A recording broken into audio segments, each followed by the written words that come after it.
Boa noite, eu sou a Débora, eu faço parte da Igreja Batista SEAB, eu sou estudante de medicina do 8º período, e a Renata pediu que hoje eu conversasse com vocês um pouco sobre câncer de mama, dando ênfase na prevenção, também na apresentação clínica. Espero que vocês gostem e seja proveitoso de alguma forma.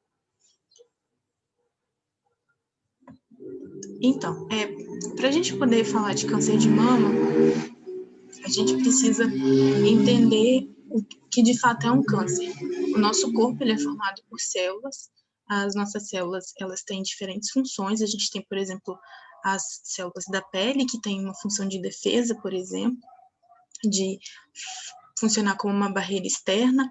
A gente tem as nossas células cardíacas, que desempenham toda uma função especializada para que o coração bata, e a gente tem células em todo o nosso corpo que tem uma especialização e vão desempenhar uma função muito importante para que nosso corpo funcione da maneira correta. As nossas células, elas não serão as mesmas desde o nascimento até a nossa morte, então a gente vai ter um processo de formação de novas células através da divisão celular, e a gente vai ter também um processo de morte programada de células. E entender isso é importante para a gente poder entender como o câncer ocorre. O nosso corpo ele vai possuir um sistema de controle da divisão celular e da morte programada. Então, o nosso corpo ele consegue selecionar células que precisam se dividir e selecionar aquelas que precisam morrer porque elas estão velhas, por exemplo, ou porque elas têm algum defeito. E as células cancerígenas são nada mais do que células defeituosas. Então, são células que, no momento em que elas foram formadas, no momento da divisão celular, ocorreu um erro no DNA. O DNA ele contém toda a informação daquela célula, informação sobre a função, informação, questões específicas da célula. Então, assim, a célula do câncer é uma célula que tem um defeito. Essa célula que tem um defeito, ela não vai conseguir ser reparada e ela vai originar ela vai originar o câncer, né? A gente não tem uma célula cancerígena através de um único defeito na célula, então a gente precisa ter vários defeitos, a gente precisa ter várias mutações, então isso já é uma informação importante em relação ao tempo que existe até que um câncer seja apresentado, né? A gente não é que hoje eu tenho um defeito numa célula minha, que é algo que acontece, né? As nossas células, de vez em quando, em indivíduos normais, indivíduos que não têm doença, a gente vai ter alguns desses defeitos e na maioria das vezes nosso corpo consegue reparar. Quando o nosso corpo não dá conta, quando o nosso corpo não consegue reparar esse defeito, essa célula que está defeituosa, ela pode estar sujeita a mais defeitos, a mais mutações e até o momento em que a gente tenha, de fato, um câncer. Então, né, são necessárias diversas mutações celulares até que a gente tenha um câncer. As células cancerígenas, elas têm uma característica que é muito forte, uma das mais importantes, é o crescimento desordenado. Então, geralmente a gente acredita, né, é do senso comum a gente acreditar que o câncer, a célula do câncer é uma célula que cresce muito rápido, mas na verdade ela é uma célula que não para de crescer. Não necessariamente ela vai crescer rápido. Existem alguns tipos de câncer em que eu tenho um crescimento celular muito rápido, mas tem outros que são bem identificados. Mas o que esses dois tipos de câncer têm em comum, e todos os tipos de câncer vão ter em comum, é um crescimento desordenado. Então, são células que deveriam exercer uma função normal no nosso corpo e elas não exercem porque elas têm defeitos e elas crescem de forma desordenada e nosso corpo não vai conseguir conter. Além disso, o câncer ele consegue fugir do sistema imune, que é uma característica que a gente fala de evasão do sistema imune. Normalmente, quando a gente tem alguma coisa que não pertence ao nosso corpo, como, por exemplo, exposição a um vírus, a uma bactéria, o nosso corpo, o sistema imune vai agir de várias formas, através de vários mecanismos para poder nos defender.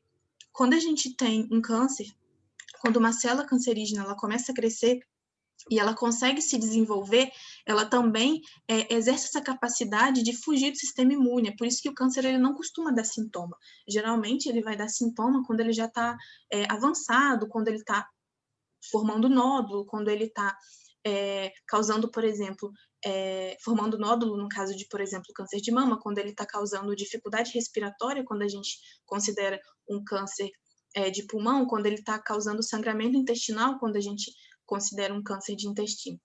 Então, essa é a característica principal do câncer. Ele pode crescer rápido ou devagar, mas ele sempre vai crescer sem parar, é o crescimento desordenado e é um crescimento que invade. Essa figura não traz tantas informações relevantes assim, mas o que eu acho principal é enfatizar que o câncer ele vai começar pequeno e até o momento em que ele se torna invasivo, então ele não para de crescer. Eu trouxe essa tabela que fala sobre as causas de morte no Brasil. Ela não é muito diferente daquilo que a gente observa no mundo todo, mas a gente tem que se atentar que as neoplasias, os tumores, os cânceres, eles são a segunda causa de morte no Brasil. Eles perdem apenas para as doenças do aparelho circulatório, por exemplo, as mortes causadas por infarto.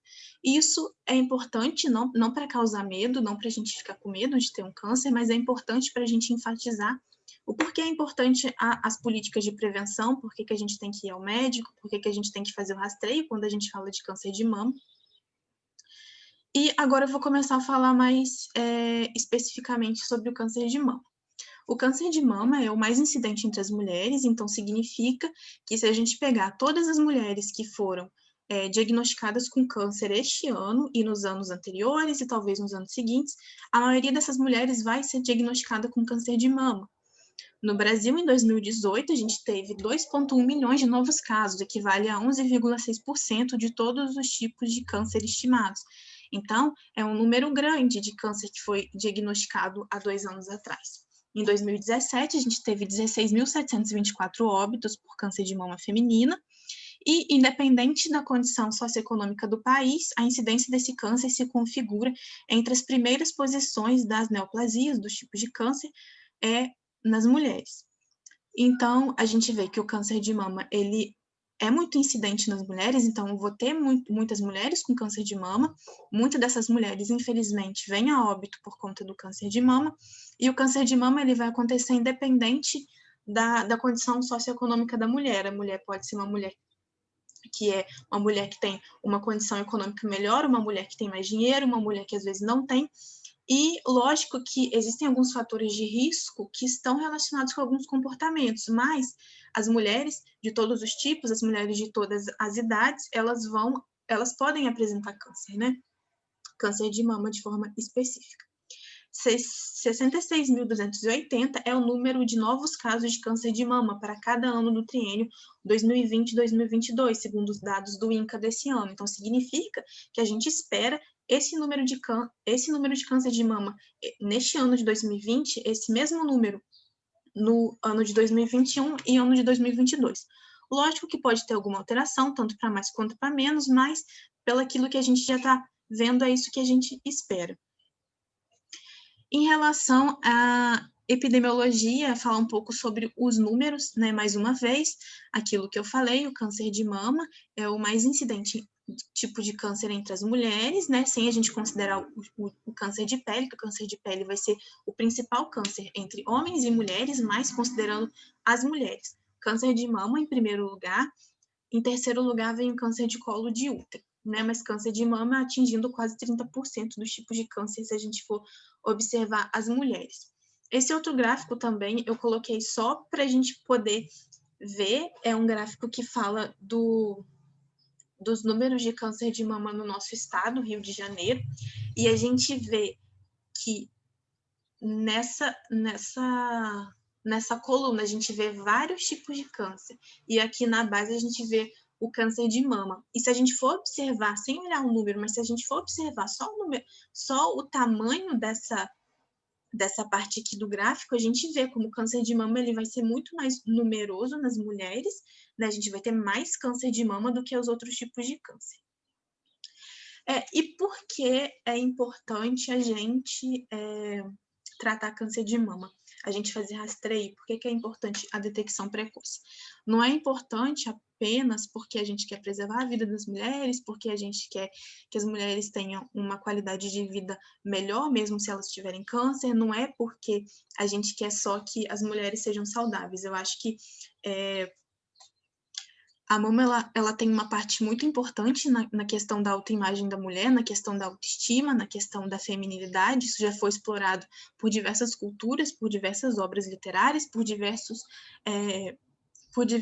artistas, se a gente olhar aquelas pinturas antigas, né, em que sempre é retratada a mulher, e muitas vezes com a mama exposta, e a mama ela tem muito significado para a mulher. Então, assim, o diagnóstico precoce, o rastreio, eles são importantes porque se a gente faz o diagnóstico mais cedo, essa mulher ela consegue ter a mama preservada, né? Hoje, a preferência por quando a mulher tem câncer de mama, ela precisa fazer uma cirurgia, o nosso objetivo é sempre fazer uma cirurgia menos invasora, é uma cirurgia que conserve a mama de certa forma. Então, assim, os nossos objetivos, quando a gente fala de rastreio de câncer de mama, é a preservação da autoimagem da mulher também. Agora, falando um pouco mais sobre a mama, eu acho importante a gente falar sobre isso, né? O tipo do câncer de mama, ele vai ser determinado pelas células específicas da mama que são afetadas. Na maioria das vezes a gente vai ter células epiteliais. As células epiteliais são aquelas células que fazem parte que formam a pele, por exemplo, né? E nesses casos, né, que a gente tem o acometimento de células, como se fossem células da pele, vamos dizer assim. A gente vai chamar esses tipos de câncer de carcinoma. Na maioria das vezes, o câncer de mama, que a gente chama de carcinoma, porque por ele envolver a parte glandular da mama é aquela que produz o leite, a gente vai chamar de adenocarcinoma. Fazendo uma divisão, a gente pode chamar o câncer de mama de carcinoma ductal e carcinoma lobular.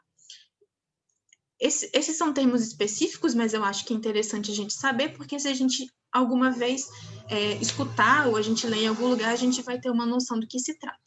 Aqui é uma mama, essa parte de fora é a parte da pele, do mamilo, aquilo que a gente vê externamente. Na parte de dentro, a mama ela tem uma composição muito grande de tecido adiposo, de gordura, e a gente tem a parte funcional da mama, que são os lóbulos, que é o tecido glandular que produz leite, e os ductos, que vão fazer o caminho da parte produtora de leite, né, dos lóbulos, até o mamilo.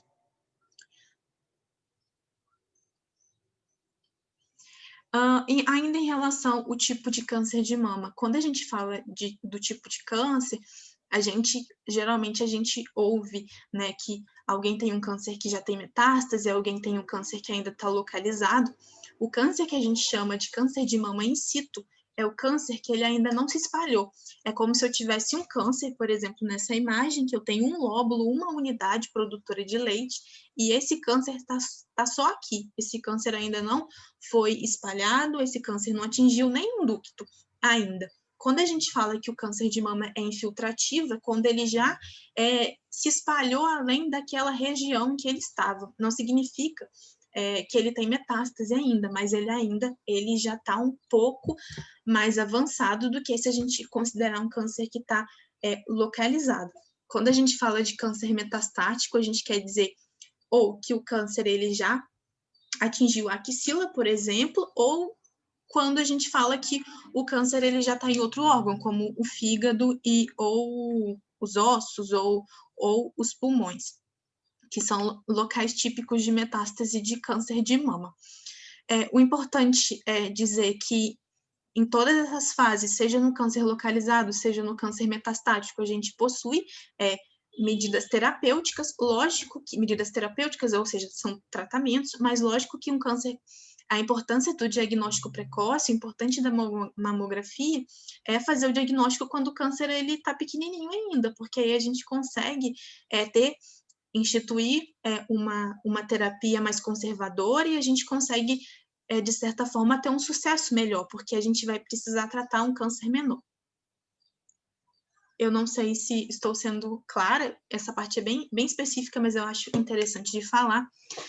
Mas, assim, O mais importante vem a partir de agora, que é falar dos fatores de risco.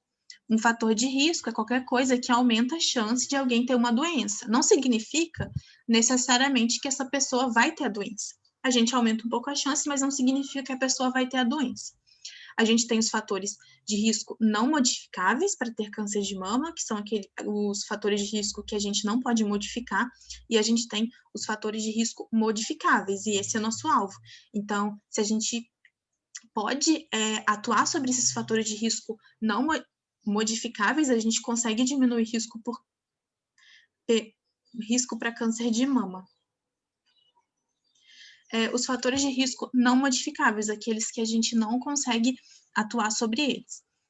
Ser mulher, é importante já falar que câncer de mama também pode acontecer em homens, mas em mulheres vai ser maior, seja talvez pela quantidade de tecido mamário que a gente tem, a mama das mulheres é desenvolvida, ou também por conta de toda a influência hormonal que a mulher sofre, né? Toda vez que a mulher ela tem um ciclo menstrual, ela sofre efeito dos hormônios, que são hormônios da mulher, hormônios que são produzidos pelos ovários, por exemplo. Então, isso talvez seja um fator pelo qual a mulher tenha mais câncer de mama. Envelhecimento, a gente vai envelhecendo e as nossas células também envelhecem, né? Mesmo que a gente continue constantemente com a nossa produção e a nossa divisão celular, as células elas vão envelhecendo. Então, pode ser que a gente tenha algumas mutações, alguns erros nas nossas células que nosso corpo ele não vai conseguir conter. Então, por isso que o envelhecimento é um fator de risco para todos os tipos de câncer, não só para o câncer de mama, né? O câncer é uma doença do envelhecimento, infelizmente. Condições genéticas, na maioria das vezes eu falei, né, que o câncer ele vai acontecer quando a gente tem uma célula defeituosa, uma célula que na hora da sua formação ela sofreu um defeito. Na maioria das vezes esse defeito é aleatório, não é? Esse defeito vai acontecer e vai ser fruto do acaso, a gente não tem como controlar. Porém, algumas famílias, algumas pessoas, elas possuem doenças que são doenças genéticas e essas doenças elas aumentam muito a chance de ter câncer. Essas doenças genéticas são raríssimas, assim, raríssimas. 5 a 10% dos tipos de câncer vão estar relacionados com essas síndromes genéticas. E na maioria das vezes vão ser casos tão atípicos que a gente vai geralmente suspeitar de uma doença genética. Mas, via de regra, a maioria das vezes a gente vai ter uma célula cancerígena por conta de um defeito que aconteceu e que, né, a gente não tem como controlar e o câncer vai surgir. Menstruação precoce, menopausa tardia, por conta da maior exposição ao estrogênio. Eu disse um pouco antes da questão hormonal na mulher, um dos hormônios que a mulher produz durante a sua fase reprodutiva, ou seja, durante a fase em que a mulher pode ter filhos, durante a fase que ela menstrua, é o estrogênio. O estrogênio ele é produzido pelos ovários, e o estrogênio ele tem uma ação muito forte, tanto no útero da mulher, né, quanto também nas mamas. Então, se a mulher ela passa muito tempo, né, sob exposição do estrogênio, ela acaba tendo mais chance de câncer de mama. E a mulher, ela só vai produzir estrogênio pelos ovários quando ela está na fase reprodutiva. Então, se ela menstrua muito cedo e se ela tem uma menopausa muito tarde, ela vai acabar sendo mais exposta a estrogênio. Lógico que isso não significa que a mulher vai ter câncer, né? Ter menstruado cedo, nem ter menopausa tardia. Mas é um risco que a gente tem que falar. Agora, o mais importante, né? Os fatores de risco modificáveis. Eu sei que o público para o qual eu falo são mulheres que, em sua totalidade, não fazem uso de bebida alcoólica, mas é importante a gente conhecer essa informação e é importante a gente divulgar essa informação de que o álcool ele aumenta muito o risco de câncer de mama e quanto mais a mulher bebe, né, quanto mais vezes na semana, em relação à quantidade também que essa mulher bebe, ela tem maior risco de câncer de mama, obesidade pós-menopausa. Eu disse agora há pouco sobre o hormônio feminino, que é o estrogênio, que é produzido pelos ovários. Quando a mulher entra na menopausa, ela deixa de produzir os hormônios que os ovários produziam. Mas o que acontece? O tecido adiposo, a gordura, ela é capaz de converter um outro hormônio do nosso corpo em um tipo de estrogênio. Então, a gente deixa de produzir esse hormônio pelos ovários, mas o nosso corpo, o nosso tecido adiposo, a gordura, ela passa a produzir hormônio. E esse hormônio, da mesma forma que o estrogênio produzido pelos ovários, ele consegue atuar sobre a mama. Então, por isso que é muito importante a manutenção do peso adequado, não só durante a fase reprodutiva da mulher, como também na pós-menopausa, porque quanto mais gordinha essa mulher for, se essa mulher está com sobrepeso, se ela está obesa, ela vai produzir mais hormônio e é mais chance de câncer de mama. Em relação à obesidade pós-menopausa, também tem relação com a resistência insulínica. Quando a gente fala de resistência insulínica, a gente tem que pensar em diabetes, pré-diabetes. Então, essa mulher que tem resistência insulínica, que tem diabetes, que tem pré-diabetes, ela também pode ter um risco maior de câncer de mama.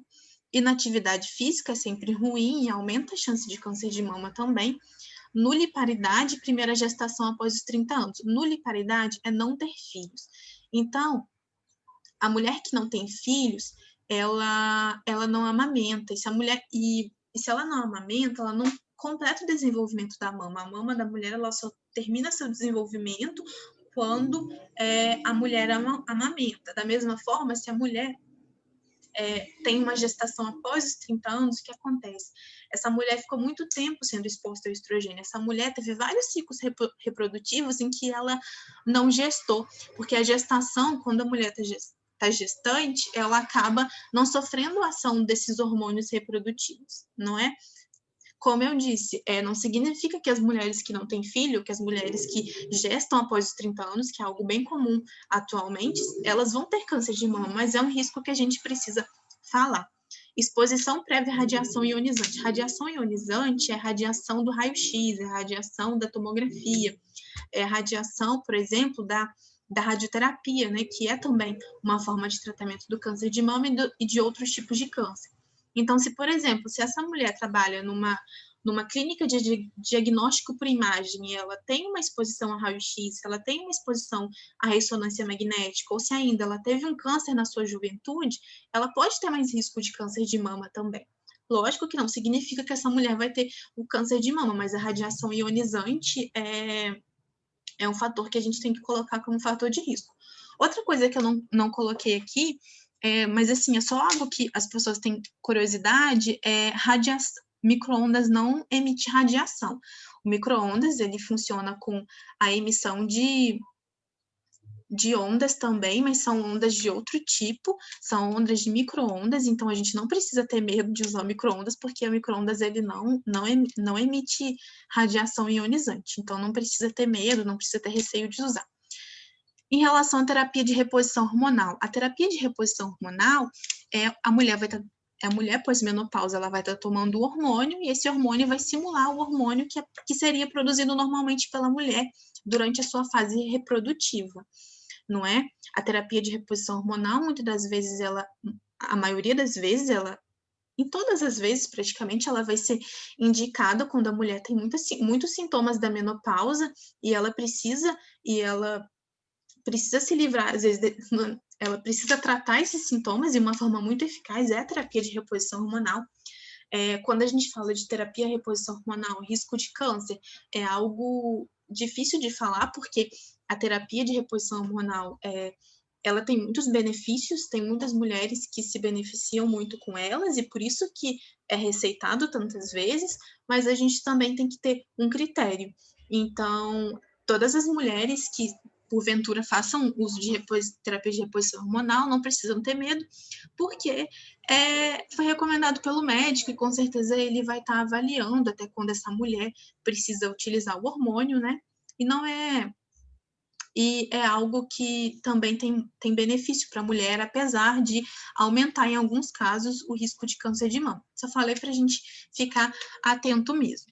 Em relação à prevenção, então, como é que a gente vai prevenir o câncer de mama?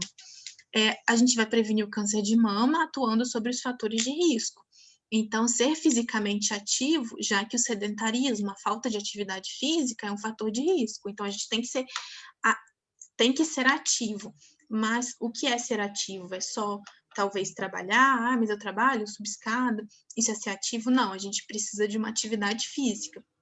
E existem algumas diretrizes que falam que a gente tem que fazer, se a gente for fazer uma atividade leve, de intensidade leve, a gente tem que fazer pelo menos de 2h30 a 5 horas de exercícios semanais. Então, não significa que eu vou fazer 5 horas de exercício por dia.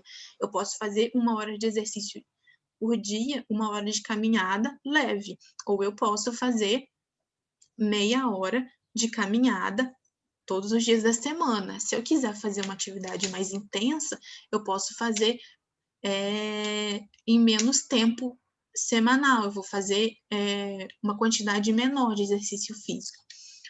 É interessante que a atividade aeróbica seja espalhada no dia da semana. A atividade aeróbica é a caminhada, é a bicicleta, é a natação, é a corrida, e essa atividade tem que ser espalhada durante a semana. Lembrar sempre de fazer um mínimo de 30 minutos por semana, 30 minutos por dia, durante 5 dias. A gente pode fazer um pouco mais, 1 hora de exercício por dia. E as mulheres que gostam de se exercitar podem fazer até mais tempo de exercício. Lembrando sempre, né, de pedir orientação adequada na hora de fazer o exercício e sempre fazer. É muito importante a atividade física, não só para prevenção de câncer, mas como de outras doenças, como as doenças cardiovasculares, né? Manter uma dieta adequada.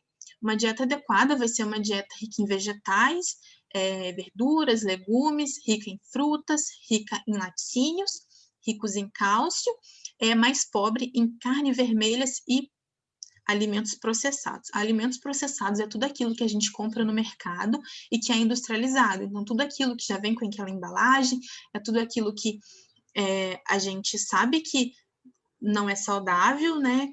Então, tudo que a gente possa imaginar de industrializado. A gente também tem que considerar os alimentos que são ricos em conservantes, como os alimentos embutidos, tipo linguiça, salsicha, bacon, presunto, mortadela, essas coisas que são muito ruins, fazem muito mal para o nosso corpo. Eu faço a adição ainda dos refrigerantes, que tem muito açúcar, tem muito sódio. Então, assim, uma alimentação saudável é a alimentação mais natural possível, não é? Evitando um pouco as carnes vermelhas, né? Dá preferência também não deixar de comer carne vermelha, porque a carne vermelha é muito importante para a gente manter a nossa saúde, mas também dar lugar, né, às carnes que não são carnes brancas. Ainda falando um pouco de como prevenir o câncer de mama. Além da dieta adequada e da atividade física, a gente tem que evitar o tabagismo. A gente às vezes pensa que o tabagismo, né, o ato de fumar, que não é só o fumar do cigarro comprado, mas o cigarro de rolo, sei lá, cachimbo, esses outros tipos de cigarro eletrônico, tudo isso tem risco, e não é só o risco de câncer de pulmão, que geralmente a gente pensa, né? O tabagismo, ele está relacionado com vários outros tipos de câncer, inclusive o câncer de mama. Evitar o consumo de bebidas alcoólicas, como eu falei, e, se possível, né, nas mulheres que trabalham, talvez, com radiação, diminuir essa exposição. Prevenção primária.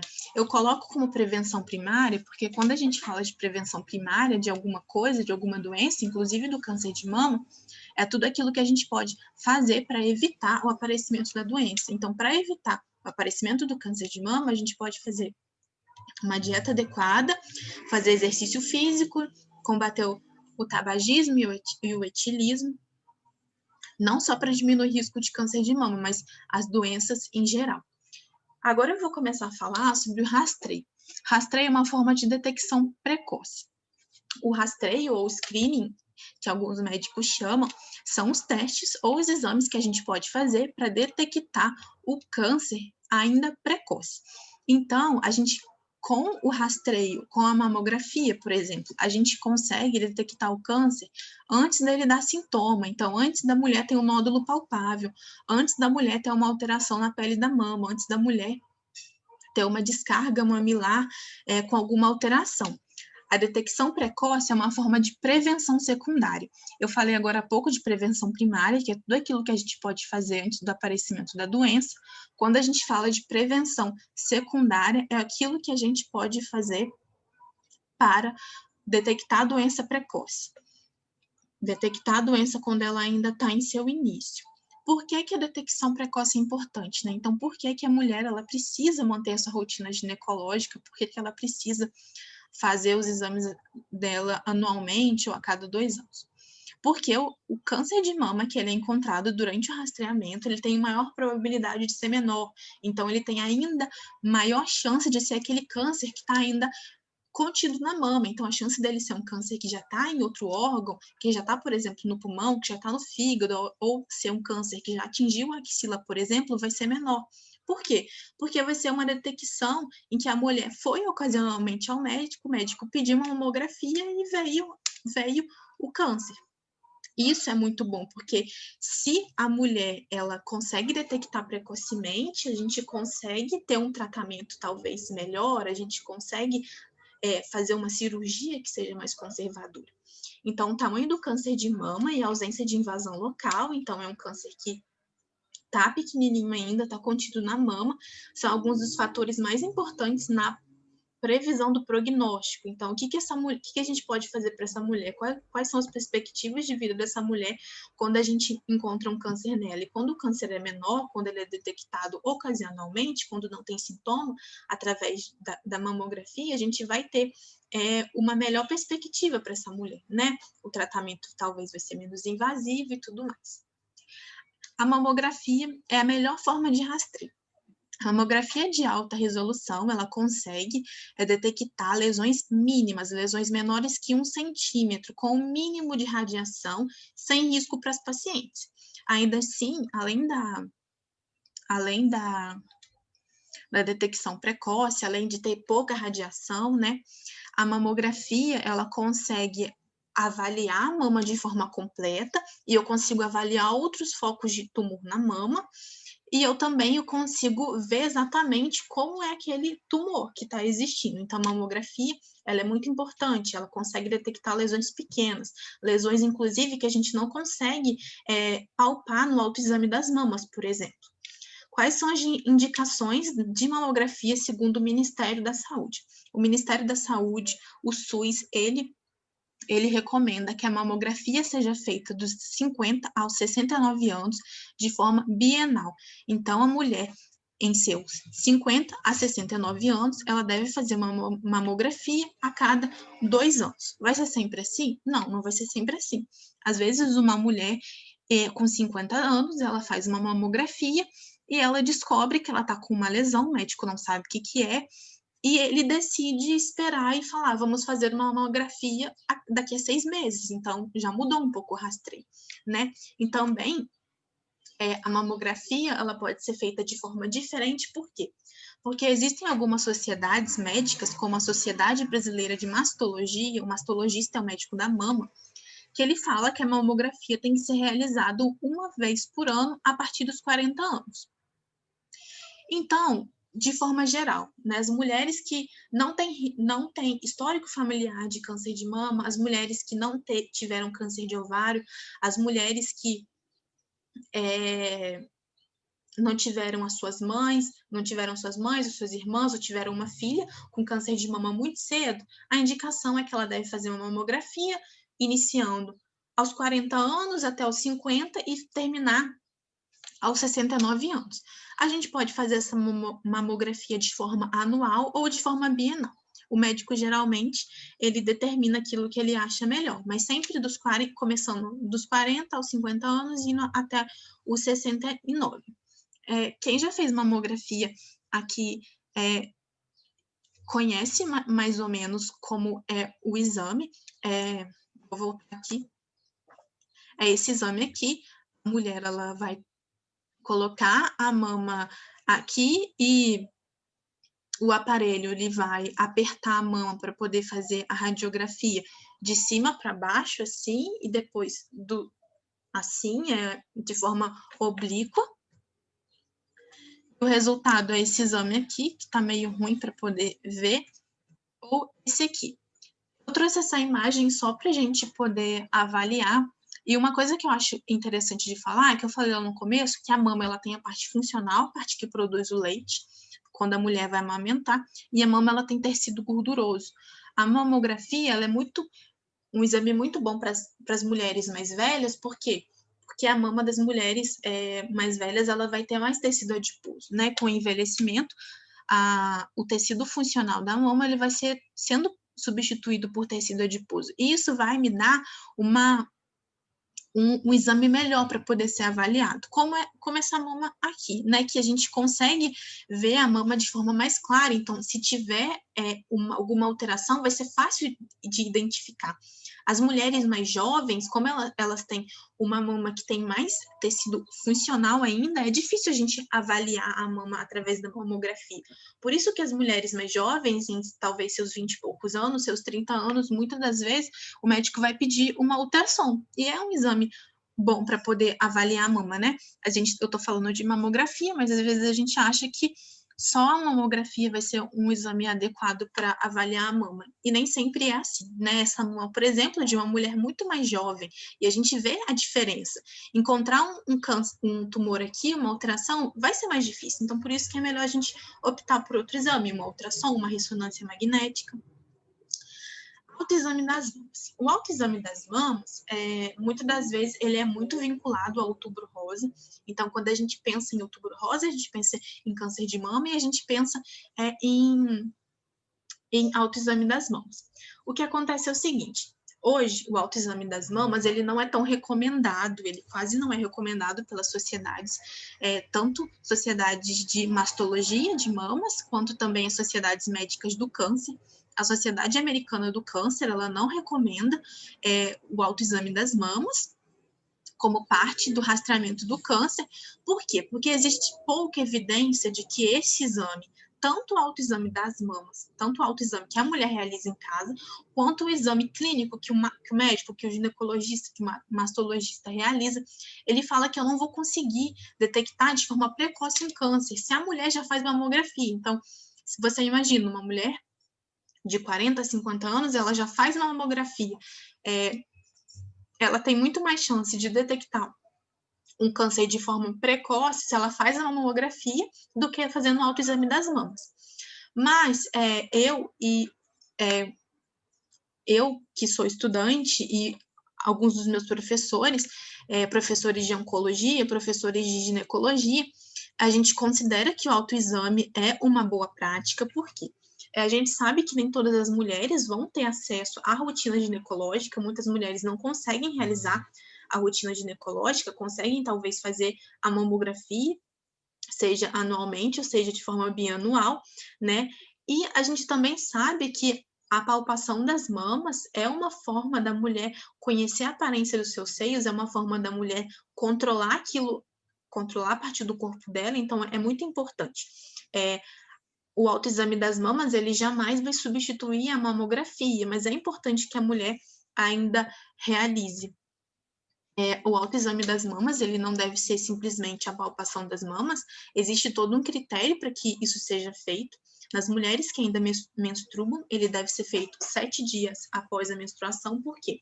7 dias, quando a mulher menstrua, o ciclo menstrual dela está terminando e outro está começando. Então, a gente precisa que a mama ela não tenha tanta interferência hormonal. Quando a mulher está iniciando um novo ciclo, eu estou começando a fazer com que essa mama sofra influência hormonal. Então, nas mulheres que menstruam 7 dias após a menstruação. Nas mulheres que já estão na menopausa ou mulheres que não menstruam por algum outro motivo, a gente vai ter que escolher sempre o mesmo dia no mês para poder avaliar, para a gente poder ter um parâmetro. Então, das mulheres que não menstruam, é interessante a gente marcar no calendário, talvez sempre um dia para a gente poder fazer essa avaliação. A gente tem que fazer palpação superficial e profunda em todos os quadrantes da mama. Então, a mulher pode optar por começar a palpação em sentido horário ou anti-horário, palpar mais superficialmente e fazer uma palpação profunda para poder avaliar de forma completa. A mulher ela tem que adotar algumas posturas durante o autoexame das mamas, porque ela vai conseguir avaliar melhor a mama em relação àquilo que está depois da mama, por exemplo, a gente tem músculos abaixo da mama, e se a mulher faz algumas posturas durante o autoexame, ela consegue avaliar isso melhor. Ela pode realizar o exame em frente ao espelho ou em decúbito, deitada. É interessante que ela realize das duas formas. E ela também não tem que esquecer de palpar a axila. A axila é uma região que pode ser uma... A axila é a primeira região de metástase do câncer, né? Que a gente fala que o câncer, ele atingiu um linfonodo. O que é um linfonodo? O linfonodo, ele faz parte do sistema linfático, que é como se fosse um sistema paralelo ao nosso sistema circulatório, aos nossos vasos sanguíneos, as nossas veias, as nossas artérias. O sistema linfático, ele contém algumas estruturas que a gente chama de linfonodos, que popularmente íngua, né? E os linfonodos, eles fazem parte do nosso sistema de defesa, e eles fazem a drenagem de todo o nosso corpo. Os linfonodos da axila fazem a drenagem da mama. Então, é muito importante que quando a gente detecta um caroço, alguma coisa estranha na axila, pode ser alguma questão de doença da mama, né? Então, é importante, além de palpar a mama de forma completa, a gente também palpar a axila. Como que tem que ser feito o autoexame das mãos?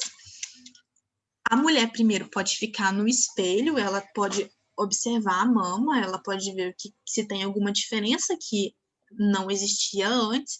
A mulher pode fazer também na hora do banho, é interessante que ela faça a palpação, e ela também deve fazer deitada. Como que isso vai acontecer? Quando a mulher estiver em pé, na frente do espelho, por exemplo, ela deve observar suas mamas com os braços para baixo, né, em uma posição normal. É importante que a mulher faça uma movimentação de elevação dos braços, como está nessa figura aqui. Então, a mulher vai ficar em frente ao espelho, ela vai levantar o braço assim para frente, e ela vai avaliar se tem alguma diferença, se a mama repuxa, se aparece alguma coisa que não estava aparecendo quando a mama estava normal. É importante que a mulher ponha o braço na cintura, da mesma forma que tá, coloque as mãos na cintura, né, e faça essa posição mais para frente, para ela poder expor o músculo peitoral, que é o músculo que está abaixo das mamas. A mulher tem que palpar a mama também em pé, de forma completa, então ela vai palpar toda a superfície, de forma superficial e mais profunda. Também tem que fazer isso deitada, e quando a mulher estiver deitada, é muito importante que ela posicione uma das mãos sobre a cabeça, assim, com a outra mão ela palpa, depois ela faz a mesma coisa na mama seguinte. E ficar atenta a mudanças na coloração da pele, nódulos palpáveis e várias coisas, mas eu já vou falar sobre o que a gente vai detectar no exame. Então, como eu falei, a gente tem que... A palpação das mamas não é uma forma de prevenção, não é uma forma de detecção precoce, mas pode ser feito, deve ser feito, né? A principal forma de detecção precoce é através da mamografia. Mas o que a mulher ela vai detectar quando ela faz o autoexame das mamas? E o que o médico também consegue detectar de alteração quando ele faz o exame clínico dele, quando a mulher vai no mastologista, quando a mulher vai no ginecologista? Um nódulo fixo e geralmente indolor nas mamas. Então, quando a mulher estiver apresentando um nódulo que não tem dor, que não causa dor, que não tem sinal de inflamação, ela tem que ficar atenta, né? Se esse nódulo é fixo, ou seja, se esse nódulo não se movimenta. Pele da mama avermelhada, retraída, com abalamento parecida com casca de laranja. Alterações nos mamilos e mamas com tamanho diferente. A gente sabe que normalmente a mulher vai ter uma das mamas um pouquinho maior que a outra, mas se do nada, se de repente uma mama ficou muito maior que a outra, isso é um sinal de alerta. Se a gente tem alterações nos mamilos, algum tipo de machucado, alguma coisa assim, se a gente tem saída anormal de líquido pelos mamilos de forma espontânea, ou seja, a mulher percebe alguma secreção e ela não manipulou nem nada, ou pequenos nódulos na axila e no pescoço. Eu trouxe algumas imagens para ficar mais palpável. Então, eu não sei se consegue ver, mas aqui a gente tem um nódulo aqui, tem um negócio alto aqui. Se a mulher passasse a mão aqui, ela provavelmente perceberia. Essa mama aqui já está com uma tumoração, é algo palpável também, a mulher consegue sentir, e também tem uma coloração diferente do resto da mão. A gente vê que essa mulher tem uma pele bem clara, uma mulher branca, e aqui a gente tem um aumento E tem algo diferente aqui, algo que não é normal. Aqui a gente vê que tem como um abalamento, tá vendo? É como se tá diferente da mama normal. A mama ela não tá conforme a anatomia. A gente vê que tem alguma coisa aqui, um abalamento. Isso não é normal. E se quando a mulher ela vai fazer e ela tá com a mama dessa forma, e ela faz o autoexame das mamas, ela faz tudo aquilo que eu já falei, ela vai perceber a diferença. Da mesma forma aqui tem, tá meio ruim a imagem, mas tem também uma retração aqui. Aqui a gente tem a pele em casca de laranja, fica de fato como se fosse uma casca de laranja. Aqui uma retração do mamilo. Esse mamilo, que era um mamilo normal, ele passa a ficar para dentro, tá vendo? Também tem retração na pele. Então, assim, são alterações que podem ocorrer de formas diversas, nem sempre vai acontecer assim, nem sempre a gente vai ter um nódulo palpável. Às vezes, o nosso objetivo, na verdade, é detectar o câncer quando ele não tem nenhuma dessas alterações, quando ele está ainda sintomático. Aqui a gente também vê uma mama com uma coloração diferente e essa imagem está cortada, mas a gente pode ver que essa mama está diferente dessa, essa mama está com um volume diferente, essa aqui também tá diferente, não tá algo dentro da normalidade. Em relação às alterações que eu falei, é uma ilustração, mas eu vou ler para a gente poder ver quais são as alterações que a mama apresenta. Alteração no tamanho, na forma da mama, vermelhidão, coceira na mama e ao redor do mamilo, liberação de líquido pelo mamilo, né, de forma espontânea, sem apertar, inchaço na axila ou ao redor da clavícula, aqui, ó, nessa parte aqui, né? Então, um nódulo, um caroço na axila ou no pescoço, na região da clavícula, a mulher tem que ficar atenta. É um nódulo ou caroço na mama que está sempre presente, não diminui de tamanho, é um nódulo fixo, é um nódulo que não dói. Um afundamento da mama, como eu mostrei na imagem, né? Ou enrugamento da pele com aspecto de casca de laranja.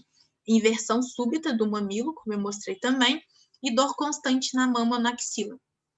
A gente tem que ficar atento a todos esses sinais e também conversar com o médico para ver, né, o que ele acha, se ele acha que tem que fazer um exame. Essa é uma imagem, falando mais uma vez das manifestações clínicas, é uma imagem bem comum de ver em posto de saúde.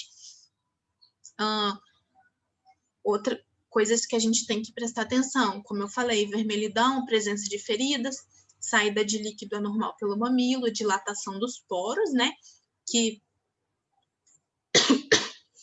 faz relação também com aquela pele em casca de laranja, é um nódulo escondido que a gente não consegue ver, vasos superficiais, né, que vão estar mais visíveis, nódulos cutâneos, então a presença de um nódulo, como a gente viu na imagem anterior. Então, são todas manifestações clínicas que podem ser do câncer de mama.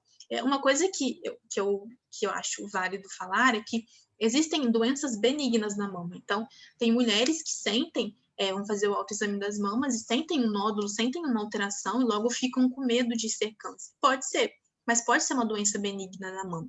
Quando a gente fala de mulheres jovens, mulheres com 20 anos, 30 anos, é comum a gente ter doenças benignas da mama.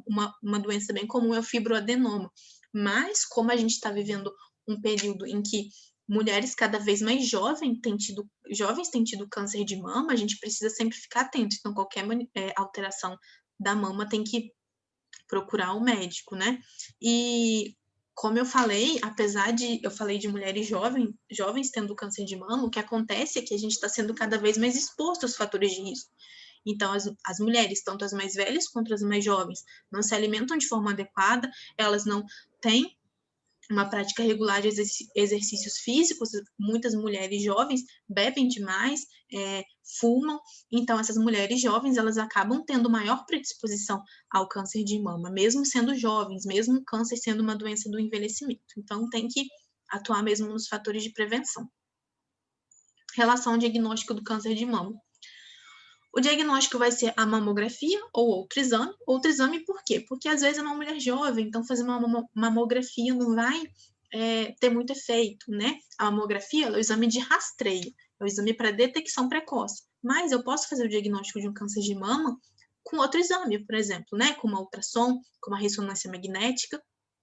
E além da mamografia ou outro exame, eu preciso da confirmação com biópsia. A biópsia ela pode ser feita de várias formas, a gente tem várias formas de fazer essa biópsia, e a biópsia é nada mais do que pegar uma parte do tumor e levar para avaliar no microscópio.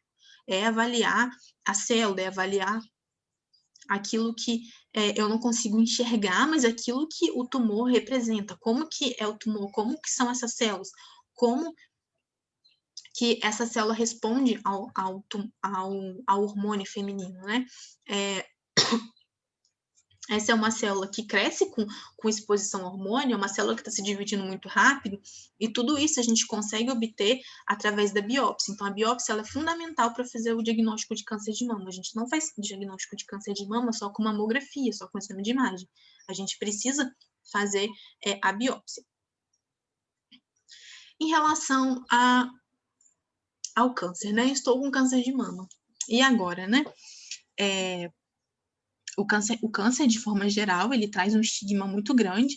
Geralmente, a gente acha que o câncer, a pessoa vai morrer, né? O câncer é uma sentença de morte, mas não é assim.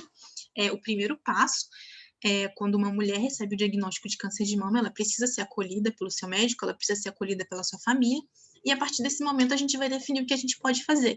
O que a gente pode fazer de tratamento? Geralmente, depois do diagnóstico, depois dessa fase inicial, em que a mulher vai compreender do que se trata a doença, que ela vai ser acolhida, que ela vai ser ouvida, e ela também vai escutar o que o médico pode falar por ela, o que o médico pode fazer por ela, a gente vai começar a fazer o estadiamento do câncer. O estadiamento do câncer é definir como o câncer está. Esse câncer tem qual tamanho? Esse câncer atingiu outro órgão? Como é que está a saúde dessa mulher? Essa mulher é uma mulher que aguenta tal tratamento? Essa mulher é uma mulher que precisa fazer cirurgia? Então, tudo isso a gente define no estadiamento do câncer. É algo que não é fundamental, assim, para outubro rosa, mas eu acho que é interessante a gente saber, né? Depois de fazer o estadiamento do câncer, a gente vai definir o que a gente pode fazer para tratar essa mulher. Eu gosto de pensar que o tratamento, o rastreio do câncer é universal, então todas as mulheres têm que se cuidar, todas as mulheres têm que fazer o rastreio do câncer de mama, mas o tratamento é individual. Então, das mulheres que passaram pela situação do câncer de mama, ou que possivelmente vão passar, a gente tem que sempre pensar que o tratamento é individualizado.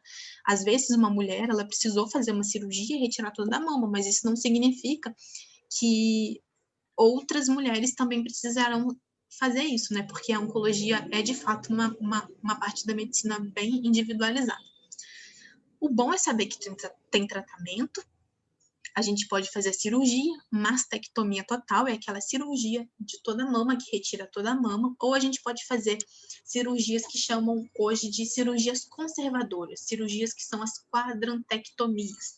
Essas cirurgias, elas dependem do tamanho do tumor, do tamanho da mama, dependem de se tem metástase ou se não tem, não faz sentido eu entrar muito nesse assunto, mas o que a gente precisa saber é que nem toda mulher com câncer de mama vai precisar tirar toda a mama, né?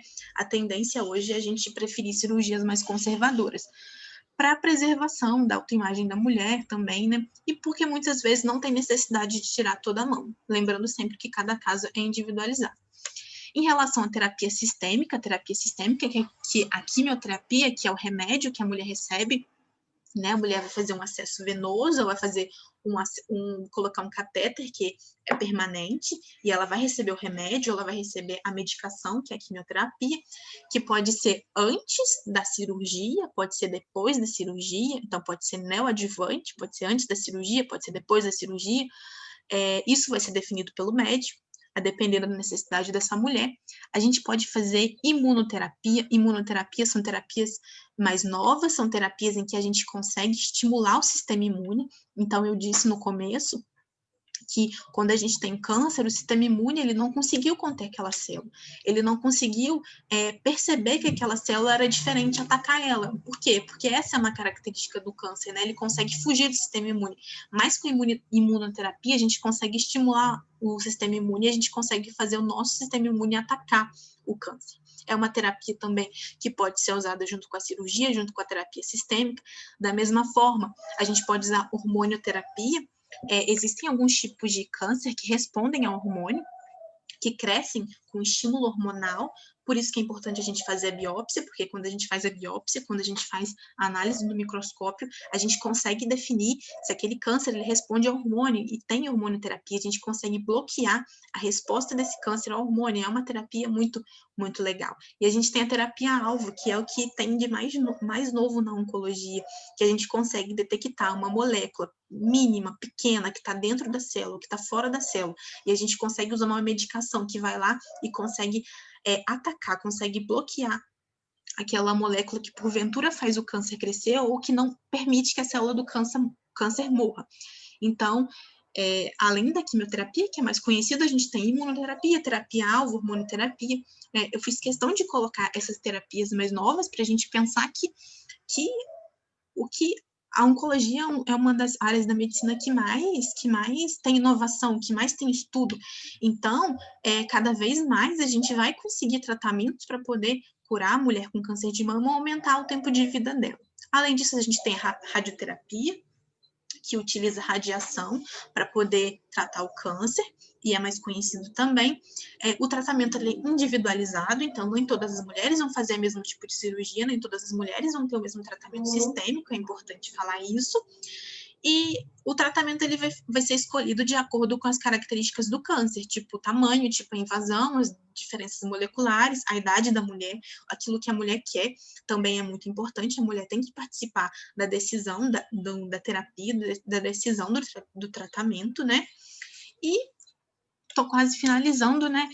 Existe vida depois do câncer, né? O câncer tem cura, claro que sim, né? Como eu falei, a oncologia ela tem avançado muito, a gente tem muitos tratamentos, a gente tem a oportunidade de estar em um país que tem um sistema de saúde público que fornece a oportunidade da gente fazer a mamografia de forma gratuita, né, a partir dos 50 anos. Então, com o avanço da medicina e as políticas públicas que incentivam o rastreio e o diagnóstico precoce do câncer de mama, cada vez mais mulheres vão obter a cura da doença. E aquelas que não obtêm a cura da doença, que não tem cura completa, a gente consegue aumentar ainda o tempo de vida dessa mulher, um tempo de vida com qualidade de vida. E aquelas que a gente não consegue curar, a gente consegue fazer, e não consegue curar, a gente consegue o que a gente chama de cronificação da doença. Muitas mulheres, às vezes, não conseguem obter a cura do câncer, seja do câncer de mama, ou seja de outros tipos de câncer, mas o que a gente consegue é fazer com que essa mulher viva bem estando doente. Então, é uma mulher que talvez vai precisar ir ao médico mais vezes, é uma mulher que talvez vai ter uma quimioterapia mais prolongada, talvez, mas é uma mulher que vai conseguir viver mesmo estando doente, né? Isso é muito bom.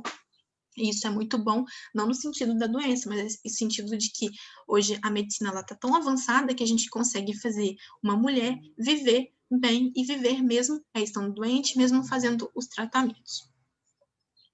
A última coisa que eu vou falar, que é o take home. Take home é leve para casa, né? Guarde. Então, eu falei sobre várias coisas, eu dei várias informações que talvez nem sejam tão relevantes assim para a gente guardar. Eu acho que o principal é a questão do fator de risco, a questão do rastreio. Mas o que a gente precisa gravar? Que a melhor forma de prevenir o câncer de mama é agindo nos fatores de risco. Então, a gente precisa ter uma dieta balanceada, a gente precisa fazer exercício físico, a gente precisa evitar o tabagismo e a gente precisa evitar também o etilismo, né? Então, a gente tem que incentivar essas pessoas que a gente conhece, essas mulheres que bebem, que talvez fumam, a parar com essas práticas, porque realmente não tem benefício nenhum para a nossa saúde, né? Da mesma forma, manter uma dieta balanceada, prevenir a obesidade, combater a obesidade, né? Rastreio através da mamografia é a melhor forma de detecção precoce. Então, a mamografia, ela supera o autoexame das mamas, ela supera o exame clínico, então, ela é muito importante, ela tem um grande impacto na história natural da doença. A história natural da doença é como uma doença evolui. E a gente sabe que um câncer de mama, que é diagnosticado de forma precoce, ele vai ter uma maior resposta ao tratamento, eu posso fazer um tratamento mais conservador. Então, é muito importante que esse câncer seja diagnosticado de forma precoce e diagnosticado através da mamografia. Mamografia, né, só para terminar, indicado de 40 aos 50 anos, dependendo da sociedade, até os 69, pode ser feito todo ano, pode ser feito a cada 2 anos.